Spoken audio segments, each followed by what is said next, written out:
First came the protests, tens of thousands of men, women and children from all walks of life marching through the streets of Manama demanding political change and more equal rights. Then came the crackdown.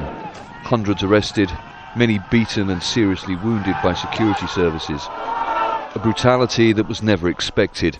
It shocked this tiny Gulf nation and those in the media who witnessed it.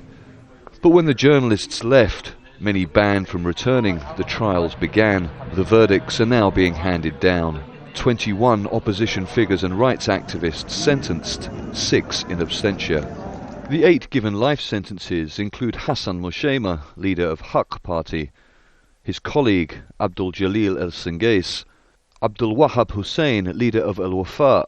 Both parties had called for the Bahraini monarchy to go. Also getting a life term is rights activist Abdul Hadi al-Khawaja. His family say he has been repeatedly tortured in jail. We have always had in Bahrain coup plots claims by the government, by the regime, because they have no faith in the people and the people have no faith in them. The US president recently said there can be no reform in Bahrain if the political opposition are locked up.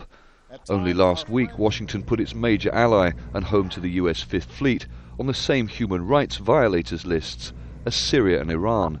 Following the sentences, a State Department spokesman said, "We are concerned about the severity of the sentences handed down in Bahrain. We're also concerned about the use of military courts to try these civilians. We continue to urge the Bahraini government to abide by its commitment to transparent judicial proceedings."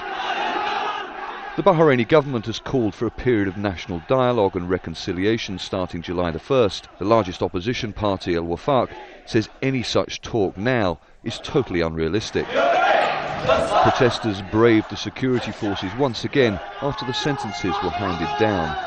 Police raids, intimidation and arrests continue more than 3 months after the attempt to silence Bahrainis wanting political change began.